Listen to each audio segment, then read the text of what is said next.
I, Shea, formerly known as Leah, am an artist and a mother with 5 kiddos, ranging in age from middle school to kindergarten. Yes, my life is chaotic in some respects. I have wildly messy moments and incredible adventures. I am a wife, married since 2011 to the love of my life. I am a mental health and psychology sponge for life, an entrepreneur since age 6, and I'm an empath with curiosity, fun energy, and tons of creative ideas. I spend the better part of my life as a ballerina and dance teacher. I'm just Shea. Admittedly, I'm a third generation people watcher. A people watcher is a person who loves observing the actions of others while going unnoticed themselves. First, Grammy, Doris, was the people watcher of the family, and then my dad, and now me and my second son. Observation is a big part of my work as a mental health coach, not merely my, albeit odd, pastime. As a mental health coach and parent coach, it has been important to objectively observe others' behavior, actions, and words to better support them. They are each unique in their thinking, history, and learning style, and they all have their own personal beliefs about themselves and their world. I study how they think and why, because their thinking colors everything. As a ballet teacher, I observed many different styles, motivations, and needs of my students. Some needed physical manipulation to find a position. Some only needed to observe and repeat. One of my students flourished with words of encouragement, giving me her very best, while her sister needed to be challenged, both mentally and physically, with my routines in order to engage in the material, or she was bored. I am relatively new to the world of mental health, having only started coaching in August of 2021. It's been a steep learning curve and a truly fulfilling journey to support my clients. This book is a stepping back and observing of my life and myself, like people watching my story. I love a book that lets me step into someone else's shoes and take a walk in their thoughts, whether fact or fiction. When I read books with personal stories, they capture me, stealing me away into an adventure and escape. It is hard to capture my affection by a book, so it has to be an engaging one. So this is my true story, as only I remember it. This book is a journey of significant stories, like I've mentioned, but also a journey of significant questions. I approach the tales of my life on these pages with curiosity and compassion, which tears down my defenses and allows for new discoveries and healing. I invite you to do the same as you read the adventure chronicled here. My life, any life, is so full of moments. It was a challenge to choose which parts to disclose. I did my best to blend the terrible, terrific, and truly transformative juxtaposition with the mundane dance of daily mayhem, all intended to work through the life I lived, the fears, challenges, and laughs depicting the journey. I didn't have the capacity until about age 35 to revisit some of my broken memories. They were shadows I left undisturbed in the recesses of my dark inner cellar. This book shatters any illusion of my perfection and hopefully will serve you. This is my journey with living hope. Healing memories is a messy and magnificent journey, yet best traversed with company. Questions. As I have invited personal reflection and self-compassion into my life, I altered the way that I thought about myself and others. As I ask good questions, I have found that questions are more important to learning about myself and life itself. Introspection and looking at my story from a new vantage point often begins with a question. In my life, allowing questions like, what if I tried this, led to adventure, and those attempts often led to failures as well. Yep, I've had many failures in business ventures, creative projects, with communities, and in all kinds of relationships. Yet, they were truly not failures. I learned about myself and my world through every new attempt. I decided to take the risk instead of seeking my comfort and becoming stagnant. It was also a risk that could, and often does, result in success, impact, and connected community. As I tried new things and took risks, I began to experience an openness to who I might become, like a question of self. In my life without the have to be, should be, and what are they thinking of me soundtracks, I began to ask for the first time in adulthood, actually, what sounds fun? What do I want to learn about? Those new questions led me to becoming a life coach in 2021, led me into public speaking, and helped me form this book, writing because I find writing fun. I'm young, not yet 40. I can only hope that my much older self will extend grace to this present author, if and when my perspectives shift and I come to disagree with some of my own writings. I can only hope that my questions to myself will continue for decades more. I invite you to use the questions at the end of each chapter. You might ask, which questions are calling to me to be answered? Chapter 1, The Shut-In Freak. Age 24, 2012. Thud, thud, thud. Djembe, a hand drum, pounded between my ears. A dozen more thuds, faster and faster. I can't think. It was about 2 weeks after I went mad. My toes shifted on the carpet as I curled my thin legs in front of me, my bony butt pressed against the front door of our one-bedroom apartment, a 24-year-old. 911, what's your emergency? The woman on the phone asked, voice like thick honey. Her comforting tone was akin to cocoa or chamomile tea on a snowy day, yet I did not focus on it. I was not aware of my arms pulled in close to my body or my socked feet shifting back and forth on the dull carpet. The apartment was aged like a piece of cheese left for months on a kitchen counter in a sticky Kansas City summer. Even so, the apartment kept the rain off, and the heat in the AC worked. It had eggshell-painted walls, a galley kitchen with 20-year-old appliances, and cockroaches that would scatter in the dark cabinets when opened. The bathroom cabinet was the worst, especially infested, because the neighbors on the other side of the wall. It was our cozy home. It was just ours, Seth's and mine, and that made it special. This one-bedroom apartment was so special in Seth's eyes when we first moved into our lover's nest. The landlords would not replace a busted window screen, and the office staff was rude to us monthly, but we were determined to be content in our first home together. The apartment was a place where we stood out like dandelions in a field of purple flowers. Our neighbors, whose rich cultural roots were evident, often looked at us with curiosity or disdain, as if to ask, what are they doing here? As a mostly white couple, we found ourselves in the minority every time we returned home. Seth was raised as a good Cajun boy, DNA to prove it, and I was raised white, with influence from my Mexican grandpa, Tito. Our first few months I felt safe, mostly, despite hearing gunfire most nights from the neighboring complex. However, there was no gunfire occurring in our parking lot. I remember having friends over for dinner and watching as they turned pale at the familiar sound. What? I asked, noticing the mood over our spaghetti dinner had shifted. Was that a gun? Asked my friend, unable to eat. Oh, I guess we've learned to tune it out, I said with a nervous laugh. We're safe. It's okay here. The shooting comes from the neighboring complex, Seth interjected. We're good. Some guests were less than convinced and did not return to our home. We did not notice the gunfire. Like people who live near a highway or a train station, we eventually learned not to hear the pop, pop, pop. But the first few weeks that we heard gunfire, we called the cops. After that, we realized that the police had stopped coming. We called, we reported gunfire, and no one came. No lights, no sirens. Had the cops given up on our area? It seemed to me that if I reported gunfire in Lee Summit or Olathe, they would come. And in Grandview, or even near the prayer room, I trusted the cops to show up. But not in South Kansas City. Not near our apartments. Not anymore. We adjusted to the environment. We didn't spend time outside unless we were headed to my car.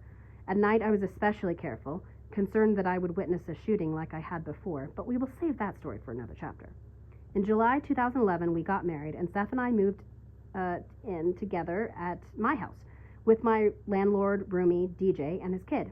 After 6 months, Seth was itching to have our own apartment. We were, after all, sharing the one-bedroom kitchen, dining room, living room with DJ and his boy. It was DJ's house, not ours. That is what landed us in the cheap apartments. When Seth and I moved into the apartment, we were really on our own as newly-wedded mid-20s grown-ups. Looking back, I smile. We were idealistic, conservative Christians with big hearts, big dreams, and a very small bank account. Our home in the Bannister Road hood was only great because it was ours. Seth had lived in Missouri, away from his entire family, who were mostly in Colorado, for almost 5 years when we moved into the apartment. Seth felt comfortable with our decision to live there, mostly because we couldn't afford to live anywhere else. We had to accept it. Seth was in full-time nursing school while I tried to keep a job to support us. In February 2012, less than a year after our wedding, our life shifted. Over the course of February, March, and April, Seth and I lost our closest friends, our church, I lost my job twice, and for flavor, lost my peace. We paid our bills late and ate canned food daily. I felt like we had nothing but our love, and that was romantic, sometimes, until the loss of my mental health, which became almost too great for either of us to bear. With all hope vanishing, health, friends, community, money, jobs, I realized that I had taken our life of simplicity for granted. Somewhere in that time, I lost Leah. I had always been mostly sane, albeit a zany artist, until that fateful time of loss, anxiety, and trauma, small t. I wasn't me anymore. I'm hiding in my apartment, I whispered hoarsely into the phone. I muttered our address in a daze. She typed. I could hear nails clipping keys. What is the emergency? This line felt hollow, said a dozen times a day. There is a man pounding on my door. Is this a domestic dispute? A what? Do you know him, honey? I don't know him, I said. I shifted my weight and ducked, half crawling into the galley kitchen, hands down on the linoleum. I hid from the view of the peephole in my front door and from the little window in the kitchen that stood above the sink. I got a glance at him through the tiny kitchen window. White male, nondescript features, brownish hair, no noticeable tattoos. My heart sprinted another marathon on my chest, and I cataloged every detail to myself through a sea of adrenaline. 5 feet, 10 inches tall. I don't know him. Does he have a crowbar? Not again. No, no, no. Will I ever feel safe? I thought to myself. This man at the door brought me back. A few years earlier, I was coming home to my house where I lived with 2 female roommates when a man used a crowbar to break in. We could see the marks of the metal that had bent the door frame. We weren't home at the time, but when I got home, it was open. The door was standing open, and I felt violated. The roommate house where the robbery occurred was near a public prayer room. It was supposed to be a safe-ish neighborhood, yet they stole my money, $225 cash I had saved for rent, and my favorite red shoes and my gold shoes, which proved impossible to replace after years of searching online. Even a praying woman is not always safe. I knew it conceptually, but not for myself, not till the break-in and robbery. It shook me. It made me wonder if this guy at the door was trying to rob our apartment. I was going to take a chance. Calling 911 was the only rational response if I wasn't going to take a chance. What if he has a gun? It's happening. He's going to break in. I can't breathe. The rhythm of my breath changed from jazz to loud mariachi. I was spinning. Breathe. Only 3 seconds passed before she spoke again. It felt like forever. Get away from the door, she instructed. Okay. I nervously shifted and pulled on my faded Gilmore Girls t-shirt with a trembling hand and crawled down the hall. You are in an apartment? Go to your bedroom or the bathroom and lock the door. You want to be as many doors away from you and him as possible. Do you want the police? I retreated and pushed the cold nub beside the doorknob, locking myself in our bedroom. Why are you freaking out? A panic attack began to overtake my body. No, not again. Why? I can't. My stupid brain. I punched my skull with my left hand as tears poured down my pale green eyes. I hate my stupid brain. Ugh, I'm going crazy. I'm insane. Stop. No. Is he trying to enter the home? Are you safe? She waited patiently for my reply. I pressed my ear against the cold door. No knocks, no noise, and no crowbar. I think he might be gone, I whispered. Okay, she answered. I turned the doorknob, which unlocked with a click. I crawled to the kitchen and peeked out the window nervously. No one was there. 4 solid knocks, and then a couple more, and he had left. Maybe he's still there, hiding outside in the hallway, waiting for me to open the door. That's okay, honey. Do you need a patrol car with some cops, or is he gone? Are you good? I crawled over to the front door, unable to speak. I pressed my back and hands against the door, trying to suck the cold air from outside into my body. Everything was hot, and my eyelids scrunched closed. Waves of terror rushed over me, seconds that felt like minutes. I was underwater, 30 feet, feeling the pressure of every square inch of my skin. I think, yeah, he's gone. I panted into the phone finally. No cops needed. False alarm. Sorry. My knuckles were white from gripping my flip phone, but the panic attack was over. My thoughts rushed at me. Why am I so stupid? He wasn't going to break in. He was never going to. Why would anyone want to rob me? I have nothing of value for anyone to take. I'm okay now. I'm stupid and crazy. I'm fine. Thoughts rushed through my head, a torrent of water crashing into the shoreline of my brain. I took a slow breath. You okay, hon? The dispatcher asked. I'm fine. I'm okay. He just didn't have a uniform, so I didn't know who he was. He knocked hard and then he knocked again. I'm okay. Never mind. Nothing is wrong. He's gone. I'm sorry. I wasted your time. It hit me like a ton of shame bricks in my heated face. I had called 911 for nothing. My thoughts were intrusive. What is wrong with me? Maybe I am nuts. Maybe I deserve the nut house. I am such a child. I'm like a toddler. It was a familiar process that convinced me and others that I was unwell. No matter how hard I tried to go back to who I was, ages 0 to 23, just be Leah, nothing seemed to work. Leah Guerra, I'm me, I muttered my old name to myself, and then I sang a song again, a childhood tune. God is bigger than the boogeyman. He's bigger than Godzilla and the monsters on TV, yes. God is bigger than the and he's watching out for you and me. I sang that song out loud over a dozen times a day. The song disarmed me. Sometimes it even made me laugh. I'm Leah Lejeune now. Oh yeah, I reminded myself aloud. But who is she? The process of understanding the panic attacks, up to 30 attacks daily, were my life and my battlefield. I was happy that I was still alive, even though I was unemployed and panicked, and my mom came over a few times a week to help with cleaning and laundry.